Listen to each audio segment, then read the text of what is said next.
Tere tulemast tagasi Access of Truthi juurde.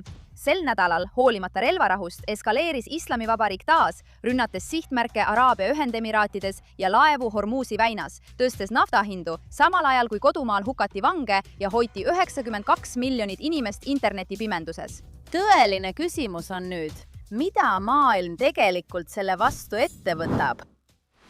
Sel nädalal laiendas Islamivabariik konflikti oma piiridest väljapoole ja sihtis Araabia Ühendemiraate, sealhulgas rünnakuid Fujairale, mis on oluline energia- ja laevanduskeskus Vermonti lahes. See ei ole sümboolne samm. Fujaira on maailmse naftavoo üks tähtsamaid möödaviigi marsruute, mis ei läbi Hormuzi väina. Selle sihtimine on otsene oht ülemaailmsele energiajulgeolekule ja režiimi teadlik eskalatsioon ajal, mil diplomaatilised kanalid on väidetavalt endiselt avatud. See õõnestab ka igasugust väidet, et režiim tegutseb relvarahu või pingete leevendamise raamistiku piires. Samal ajal tõstavad Islamivabariigi ametnikud ja seadusandjad retoorikat Hormuzi väina ümber, sealhulgas teevad ettepanekuid teatud laevade blokeerimiseks ja teiste sundimiseks maksma seda, mida nad nimetavad kompensatsiooniks. Esmaspäeval tulistasid nad ka USA mereväe laevade pihta ja kahjustasid Lõuna-Koreale kuuluvat laeva. See on katse kehtestada kontrolli rahvusvahelise transiiditee üle, mis on kaitstud mereõigusega. See väin on oluline osa maailma naftavarustuse liikumisest. Selle kasutamine mõjutusvahendina ei ole ainult piirkondlik probleem. See on ülemaailmne majanduslik oht ja puudutab kogu maailma. Olgu seige, Iraani Islamivabariigil ei ole õigust A. sulgeda väina ega B. kehtestada tasu ühelegi laevale, mis sealt läbi sõidab. Seda tehes rikutakse rahvusvahelist õigust ja see on otsene oht ülemaailmsele majandusele. Seega on küsimus selles, kuidas peatada režiimi, mis väliselt eskaleerib olukorda, samal ajal kui sisemiselt karmistab kontrolli. Ja vastus ei ole tegelikult kõigi osapoolte jaoks sama. Iisraeli vaatenurgast on strateegiline seisukoht olnud järjepidev. Pikaajaline probleem on režiim ise, kuid see ei tähenda, et väline jõud peaks režiimi muutuse peale suruma. Iisraeli poliitika on olnud, et igasugune püsiv muutus peab tulema Iraani rahvalt endalt. Kuid see tähendab siiski, et tuleb takistada režiimil saavutamast võimekusi, mis muudaksid selle muutuse võimatuks, sealhulgas tuumarelva kiire saavutamise võimet ja piirkondliku kanda kinnitamist käsilasrühmituste kaudu. Iisrael ei saa ega kavatsegi aktsepteerida kokkulepet, mis lubab režiimil jätkuvalt ohustada tema kodanikke või piirkonda. Kas läbi nende ballistiliste rakettide programmi, terroristlike käsilasrühmituste toetamise või tuumarelvade poole püüdlemise? Ameerika vaatenurgast on keskendutud kitsamalt. President Trumpi jaoks on selgeks prioriteediks uraani rikastamise peatamine ja tuumarelva omava Iraani vältimine. President Trump on keskendunud vähem režiimi vahetusele ja rohkem võimekuse piiramisele. Probleem selle juures on see, et iga kokkulepe nõuab toimivat vastaspoolt ja mida me Iraanis näeme, ei ole stabiilne tsentraliseeritud otsustusstruktuur, isegi mitte režiimi sees. On selgeid märke sisemistest lõhedest ning Iraani revolutsiooniline kaardivägi IRGC on üha enam domineerimas julgeoleku ja strateegilistes otsustes. See tekitab põhimõttelisi küsimusi selle kohta, kes saab riigi nimel kohustusi võtta ja kes suudab tabada nende täitmise, kui neid üldse on võimalik sõlmida. Samal ajal on iraanlaste endi vaatenurgast seisukoht selge. Nad ei pea seda režiimi legitiimseks ega toeta kokkuleppeid, mis pikendaksid režiimi püsimist. Nad näevad neid kokkuleppeid kui vahendeid, mis annavad režiimile ressursse, mida hiljem nende endi vastu kasutatakse. Ja ausalt öeldes on neil õigus. Sisemine surve on üks väheseid tegureid, mis on pidevalt süsteemi proovile pannud, mistõttu olukord riigis halveneb veelgi, samal ajal kui kõik see toimub väliselt. Ainult viimastel päevadel on režiim läbi viinud mitu hukkamist. Esmaspäeval Mashhadis hukati Mehdi Rasuli, Mohammed Reza Miri ja Ibrahim Dora Tabadi. Pühapäeval Urmias hukati Mehrab Abdullazadeh, veel üks protestija. Ja laupäeval hukati Jakub Karimpur ja Nasser Bekrazadeh pärast seda, kui nende karistused kinnitati alusetutel spionaažisüüdistustel. Režiim peksis sel nädalal ühe iraanlase surnuks, kuna tal oli Starlink. Kõik need juhtumid järgivad laiemat mustrit, kiirmenetlused, piiratud või puuduv juurdepääs õigusabile ning suur sõltuvus sunnitud ülestunnistustest. Nüüd kasvab Iraanis mure, et režiim võib hakata meeleavaldajaid massiliselt hukkama, kuna surve režiimi vastu suureneb ja see poleks esimene kord, kui režiim midagi sellist teeb. Samal ajal peegeldab interneti sulgemine sama strateegiat. Ulatuslikud piirangud on kestnud juba üle 8 nädala. Tavalistele tsiviilisikutele on juurdepääs täielikult piiratud, välja arvatud neid, kellel on valged SIM-kaardid ja kellele režiim on andnud loa režiimi propageerimiseks. side on täielikult häiritud ning teabe liikumine riigist välja on tahtlikult piiratud. See muudab peredel oluliselt raskemaks kinnipidamiste jälgimise või isegi väärkohtlemise tõendite välismaailmani toimetamise. Julgeolekujõud on oma kohalolekut suurendanud. Lisaks kogu toimuvale tabakiusamisele kirjeldavad raportid kontrollpunkte, massilisi kinnipidamisi ning nii Iraani revolutsioonilise kaardiväe IRGC kui ka Basiji suurenenud aktiivsust kohapeal. Rahvusliku julgeolekuga seotud vahistamiste ulatus on samuti järsult kasvanud ning kinnipidamistingimused on jätkuvalt tõsiseks probleemiks. Kui vaadata kogu pilti, värine eskalatsioon, sisemine repressioon, killustatud võimustruktuur, siis ei saa poliitiline vastus piirduda ainult ühe suunaga. Sõjaline heidutus on üks osa, kuid üksi ei lahenda see küsimust, kuidas see süsteem, IRGC, end üleval peab. Ja just siin tuleb mängu rahvusvaheline koordineerimine, millest praegu puudus on. Esiteks, diplomaatiliselt on riikidel võimalusi, mida kasutatakse liiga vähe. Režiimi diplomaatide väljasaatmine on üks neist, eriti juhtudel, kus saatkonnad on seotud operatiivse tegevuse või mõjutusvõrgustikega, mis ausalt öeldes kehtib enamiku kohta. Samuti on küsimus osalemises rahvusvahelistes institutsioonides, nagu ÜRO. Alles eelmisel nädalal hääletas ÜRO selle poolt, et islamirežiimist saaks tuumarelva leviku tõkestamise konverentsi asepresident. Jah, just nii seda konverentsi tegelikult nimetataksegi. Selle režiimiga suhtlemise jätkuv normaliseerimine ja kõik, mida nad teevad, annab režiimile legitiimsuse, mis tegelikult ei peegelda seda, kuidas režiim käitub sisemiselt ega väliselt. Teine tegur on rahaline. Keskenduma peab IRGC-le ja sellega seotud võrgustikele, sest need struktuurid tegutsevad miljardite varastatud dollaritega, mis on võetud Iraani rahva rikkusest, kasutades kattefirmasid, heategevusorganisatsioone ja ärilisi üksusi mitmes riigis. Sihtsanktsioonid küll eksisteerivad, kuid nende jõustamine ja laiendamine on täiesti ebajärjekindel. Ja me peame nägema varade tuvastamist, arestimist ning piiranguid juurdepääsule rahvusvahelistele finantssüsteemidele. Need kõik on vahendid, mis on nende riikide käsutuses, kuid mida pole lihtsalt kasutatud. Õiguslikud ja regulatiivsed meetmed on siin samuti äärmiselt olulised. Riigid saavad ja peaksid vajadusel uurima ning süüdistama isikuid ja üksusi, kes tegelevad rahapesu, sanktsioonidest kõrvalehoidmise või mõjutustegevusega. Režiimiga seotud tegevused, mis ausalt öeldes toimuvad iga päev, nagu me näeme meedias ja sotsiaalmeedias. Kuigi paljud riigid on juba ametlikult määranud IRGC terroriorganisatsiooniks, siis mõned, näiteks Ühendkuningriik, ei ole seda veel teinud. Nendel juhtudel on määramispoliitika osa võrrandist, kui räägitakse selle režiimi kukutamisest. SEAL, kus IRGC-d ei ole ametlikult terroriorganisatsiooniks määratud, on sellel lüngal reaalsed praktilised tagajärjed nii jõustamisele kui ka loomulikult süüdistuse esitamisele.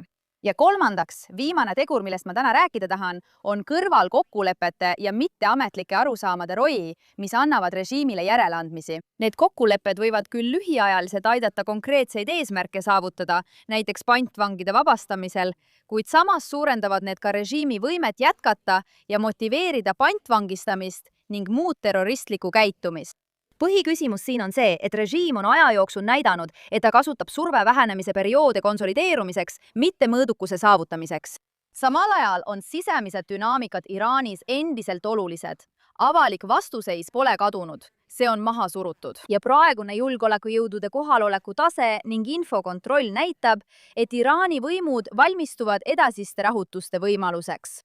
Seega ei seisne poliitiline väljakutse ainult selles, kuidas reageerida ühele juhtumile, jätkuvatele õhurünnakutele või ühele läbirääkimiste voorule. Küsimus on selles, kuidas tegeleda süsteemiga, mis tegutseb samaaegselt sõjalises, majanduslikus ja infovaldkonnas ning mis nõuab ka vastust, mis hõlmab kõiki neid valdkondi. Koordineerides tegevust riikide vahel, keda režiimi tegevus otseselt sihib, ja nende vahel, keda mõjutatakse kaudselt läbi energiaturgude, julgeolekuriskide ja rahvusvaheliste võrgustike. Selle nädala sündmused, alates rünnakutest Fujeiras kuni hukkamisteni Mashhadis ja Urmias, ei ole üksikud juhtumid.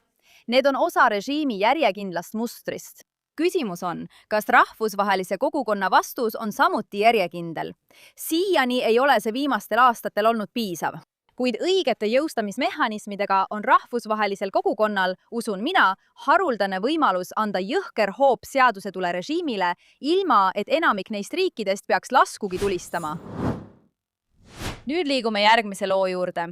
me räägime selles saates palju Iraani, Venemaa ja teiste mõjutustegevustest sotsiaalmeedias.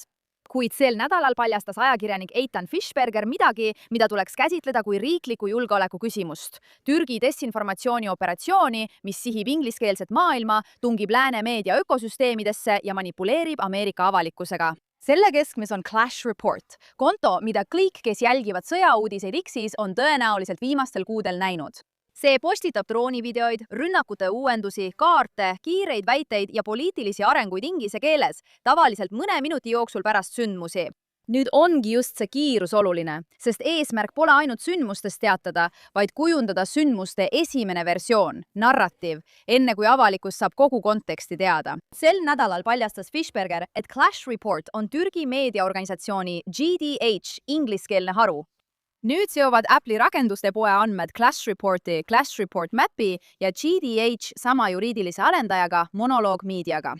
Fischberger leidis ka sisemise alamdomeeni clashreport.gdh.digital, mis tähendab, et Clash Report oli juba GDH enda tehnilises infrastruktuuris olemas. Mõlemad domeenid kasutavad samu Cloudflare'i nimeservereid ja mõlemad laadivad pilte samast sisuedastusvõrgu kaustast, GDH-ist. Ja see ei ole juhuslik seos, see on struktuur. Meediaökosüsteem, aga see pole veel kõik. Clash Reporti saab seostada otse Erdoğani perekonnaga. Pidage nüüd hetk vastu. Monolog Meedia avalikul viidete lehel oli kirjas vaid 2 välist klienti. Üks neist on Turgev, Erdoğani perekonna isiklik heategevusfond, mille asutas Erdoğan ise. Teine on Tehnofest, Türgi riiklik tehnoloogiafestival. Avalikud sertifikaadikirjad näitavad, et Monolog Meedia haldas Tehnofesti taustaserverit 2022 aasta veebruarist kuni 2024 aasta novembrini, uuendades sertifikaate iga 90 päeva tagant kokku 11 korda järjest. Tehnofesti korraldavad Türgi tööstus- ja tehnoloogiaministeerium ning T3 fond, mida juhib Erdoğani väimees, kes on ühtlasi Türgi juhtiva droonitootja omanik. Kui kõik see kokku panna, siis on tegemist ingliskeelse desinformatsioonikontoga, mis on seotud Türgi meediaettevõttega, millel on seosed Türgi riigimeediaga ja otse Erdoganiga ning mis on loodud näima erapooletu uudisteallikana. Ja just nii töötadki välisriigi õõnestustegevus, kuid Clash Reporti taga olevad inimesed on sama problemaatilised. Ja tsaimimetusel ning juhtkonnal on selge ja tõestatud kallutatus suurtes poliitilistes küsimustes ning neil endilgi on seosed Türgi riigimeediaga. Üks neist on süüdistanud Iisraeli laste tapmise poliitikas, väitnud, et president Trump on reaalsusest irdunud, väitnud, et Netanyahu ja sionistlik lobigrupp šantažeerisid Trumpi ning levitanud väidet, et juudi lobigrupid ostsid ära 90% USA kongressist. Nii et ilmselgelt, kui see ökosüsteem postitab Iisraeli, Gaza, Süüria või mõne Türgi piirkondliku rivaali kohta, on kallutatus olemas, eriti Gaza ja Iisraeli puhul, nagu oleme näinud. See muster on selgelt näha Clash Reporti postitustes. Kiired postitused, emotsionaalne esitlusviis, väited, mis kujutavad Iisraeli alati agressorina ning pidev sisuvoog, mis suunab lääne publikut samasse Iisraeli vastasesse narratiivi, mida Türgi praegune valitsus on aastaid edendanud. Süüria puhul on ajastus veelgi paljastavam. Clash Report aktiveerus samal ööl, kui Türgi alustas operatsiooni Kevadkilp pärast seda, kui 33 Türgi sõdurit tapeti. Nende esimene postitus rääkis sellest, kuidas Türgi droonid ründasid Süüria režiimi sihtmärke. Ja järgmisel päeval oli kontol, mis polnud 5 aasta jooksul kordagi postitanud, juba 49 200 jälgijat. Ja case käivitamine on kogu selles võrrandis üks peamisi ohumärke.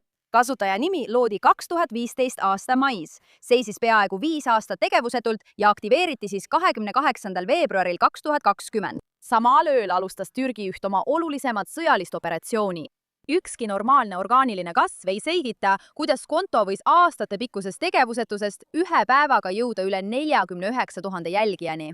Eriti kui selle esimene postitus langes kokku suure Türgi sõjalise operatsiooniga. Sellest ajast alates kordab Clash Report seda mustrit. Postitused inglise keeles ilmuvad minutite jooksul pärast sündmusi, sealhulgas see droonivideo, rünnakute uuendused ja kiireloomulised väited. Tegelikult tähendab see seda, et nad kujundavad narratiivi, määratledes loo enne, kui kontekst on teada. Ja siis järgneb võimendamine. Kuna nemad olid esimesed ja sotsiaalmeedia algoritmide olemuse tõttu jabasid Clash Reporti sisu lääne ajakirjanikud, uudisteagentuurid, mõjutajad, taskuhäälingu tegijad, tehnoloogiategelased, poliitikud, isegi valitsuse esindajad. See ei jäänud sotsiaalmeedia äärealadele, see liikus otse lääne infokeskkonda, mis ongi täpselt nende eesmärk. Välisriigi õõnestustegevus ei pea tegema võltsitud postitusi. See võib kasutada päris kaadreid ja päris kaarte ning mõnikord isegi tõest teavet, et manipuleerida Ameerika avaliku arvamusega ja kujundada lugu kiiruse, raamimise ja mahavaikimise kaudu. Clash Report kogus kiiresti palju usaldust ning kasutas seda usaldust, et püüda kujundada narratiivi, mis sobib Türgi huvidega. See on välisriigi sekkumine infovaldkonda ning sellega tulebki täpselt nii ka tegeleda ja sellele läheneda. Ja liigume nüüd edasi rubriigi juurde hea, halb ja inetu ning alustame selle nädala halva looga. Poosetav aktivism oma parimal kujul. See täiesti naeruväärne video ilmus eile sotsiaalmeedias, kus 2 rumalat flotilliaktivisti tantsivad seksikalt. Napilt riietatuna nagu terroristid.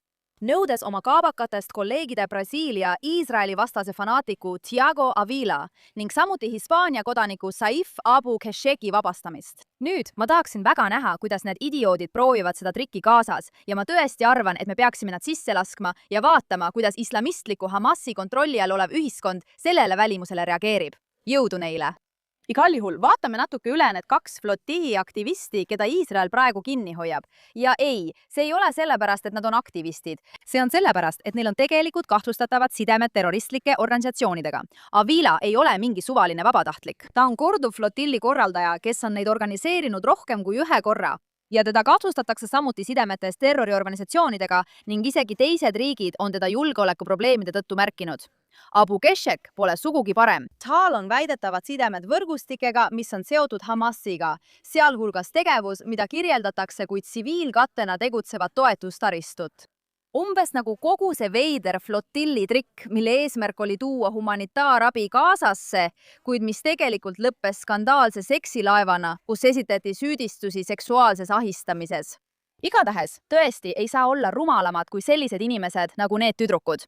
Ja nüüd liigume edasi nädala koleda loo juurde. Ja oi, meil on siin tõesti kole olukord Bushra Sheikhiga, kellest olen selles saates tegelikult paar korda rääkinud. Kui ma paljastasin, kuidas Islamivabariik maksis lääne mõjutajatele, et nad tuleksid Iraani, reisiksid seal režiimi järelevalve all ja teeksid lääne jaoks propagandat. Ilmselt on see režiimi mõjutajate programm taas käimas, sest mitmed neist aktivistidest on nüüd Iraani naasnud, sealhulgas Briti-Pakistani Bushra Sheikh. Ja ajastus ei saakski olla veelgi jäigim. Iraanlased on elanud juba üle 8 nädalat tõsiste internetipiirangute all. Sel nädalal peksti üks iraanlane surnuks, sest tal oli Starlink. Ometi julges Bushra Sheikh postitada Iraani seest, et inimesed väljaspool riiki on piiratud internetiühenduse pärast rohkem häiritud kui iraanlased ise. Kas sa räägid tõsiselt? See ei ole ajakirjandus, Bushra. See on režiimi ilustamine oma selfie-kaameraga. Ja ma arvan, et asjad võivad sinu jaoks raskemaks minna, Bushra, sest nii palju, kui me sel nädalal teame, teatas Daily Mail, et Bushra on nüüd terrorismivastaste ametkondade tähelepanu all. Pärast seda, kui ta ise jagas videot, kus ta pöördus Iraanis toimuva režiimimeelse meeleavalduse poole, kus igal pool olid Hezbollah ja režiimi lipud, muree tekitavad selle juures muidugi võimalikud Ühendkuningriigi terrorismivastase seaduse rikkumised, samuti riikliku julgeoleku seaduse rikkumised, sealhulgas süüdistused, et ta toetas terrorirühmitust või tegutses Iraani juhiste järgi ilma registreerimiseta. Tuletan meelde, et see on seesama Bushra, kes väitis, et Iraani protestid olid sõda islami vastu, mille korraldasid Mossad, CIA ja lääne imperialism. Samal ajal kujutas ta Islamivabariiki kui naiste õiguste eest seisjat ning julgustas isegi avalikult Teherani tuumarelvi arendama. Ta jagas uuesti väidet, et režiim tappis protestijaid, lisades pealkirjaks, tegelik arv on 6 miljonit. See ongi täpselt selline jälk juudi vihkamine ja holokausti pilkamine, mis ütleb sulle kõik, mida pead teadma moraalsest maailmast, milles Bushra tegutseb. Mis on hämmastav on see, et ma olen kõndinud kogu selle meeleavalduse läbi Iraani keskel ilma pearätikuta.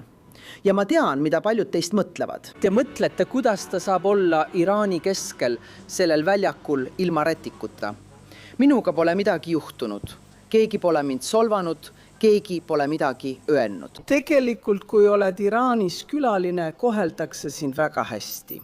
Isegi mind ilma pearätikuta.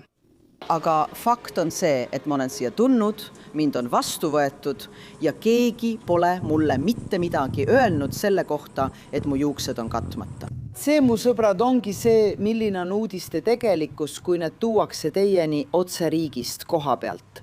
Eriti kui lääne meedia on teid pikka aega propagandaga mõjutanud. See lihtsalt ei vasta tõele. Igal juhul, kui Briti kodanik saab Iraani Islaamivabariigilt juurdepääsu, kaitset, lende, hotelle, võimaluse esineda riigimeedias või muid mitterahalisi hüvesid ning toodab samal ajal sisu, mis toetab režiimi propagandat, tuleks seda uurida. Punkt. See on minu jaoks uskumatu, et Islaamivabariik ei suuda leida ühtegi iraanlast, kes teeks propagandat lääne suunas. Selle asemel toovad nad sisse selle kaotajast Briti-Pakistani IRGC fännitüdruku, kes ütleb iraanlastele, et nad peaksid olema õnnelikud ilma internetita, samal ajal kui inimesi tapetakse selle eest, et nad püüavad internetti pääseda. Hale, õel ja täiesti inetu. Ja lõpuks midagi head. Sel nädalal oli üks poliitik, kes tegelikult teab, kuidas vastata juudivihale. Sel nädalal tegi Suurbritannia konservatiivse partei juht Kemi Badenoch seda, mida paljud teised keelduvad tegemast. Ta ei kõhelnud ega püüdnud kõrvale hiilida. Ta ütles selle otse välja. Vaadake seda. Need ei ole ettevalmistatud küsimused. Ma andsin eile sellel teemal pika intervjuu. Te võite minu seisukohtadega mitte nõustuda. See on täiesti okei. Aga minu seisukohad on minu omad. Ei, need on minu seisukohad. Ma tahan, et inimesed teaksid, on väga oluline, et inimesed teaksid, mille poolt nad minu puhul hääletavad. Ja mida nad minu puhul saavad, on keegi, kes on väga-väga otsustanud lõpetada selle juutide vastu suunatud hirmutamise ja vihkamise õhkkonna. Ma käin juudi algkoolides, mille ees seisavad turvamehed. Ma ei näinud seda ühegi teise algkooli ees selles riigis. Ma käin supermarketites, kus on turvamehed. Ma käin ettevõtetes, juudi ettevõtetes, mille aknaid lõhutakse sisse. Galesi pagarikoda, millele on kogu seintele graffitit pritsitud. Me peame lõpetama teesklemise, et seda ei juhtu. Me ei taha, et 1930 korduksid ja me näeme, kuidas inimesed otsivad sellele õigustusi. Minult ei kuule kunagi vabandusi. Me peame kaitsma juudi inimesi. Aga kuidas on moslemi inimestega? Me näeme ka rünnakuid moslemi inimeste vastu. Suurepärane. Aitäh! Inimesed, kes on surnud ja tapetud, olid juudid sünagoogides. Lõpetame teesklemise, et midagi muud on juhtunud. Aga asi ei ole selles. Ei, on küll. On küll, vägagi on. On küll. See puudutab vägagi juudi inimesi. Ja sa võid öelda kõike, mida tahad, aga just nii see 1930-ndatel algas. Inimesed teesklesid, et nad ei näe, mis nende ees toimub. Ma ei valeta. Ma näen seda. Ma räägin inimestele tõtt. Tea, et ma toetan juudi rahvast ja seisan nende eest.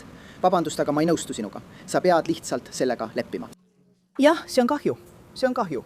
Inimesed teavad, mille eest ma seisan ja mind ei hirmutata. Ma ei lähe kuhugi. Ei. Mina olen paremal ja ma olen väga uhke, et olen paremal. Ma ei lipitse äärmus parempoolsete ees. Mida ma teen, on toetamine. Ei. Mida ma teen, on juudi rahva toetamine sellise teadmatuse vastu, mida sinusugused levitavad. Ja mind ei hirmutata selle tõttu kunagi. Kuulame siis ära. See oli tõeline punktipanek. Aastaid oleme vaadanud, kuidas poliitikud keerutavad ja väldivad ilmse väljaütlemist, püüdes igati õigustada või pisendada juudivastasust, kui see tuleb teatud gruppidelt või sobitub teatud poliitiliste narratiividega. Aga Khammi ei teinud midagi sellist ja seda on nii rahulduspakkuv vaadata. Noh, selleks nädalaks on kõik, aga loomulikult oleme tagasi järgmisel nädalal, et tuua teieni veelgi rohkem sellest, mis piirkonnas tegelikult toimub. Ja nagu alati, kui sul on mõni lugu, mida arvad, et peaksin kajastama, siis võid minuga ühendust võtta X-is nime all Emily K. Schrader või Instagramis nime all Emily in Tel Aviv. Seniks näeme järgmisel nädalal siin saates Access of Truth JNS-is.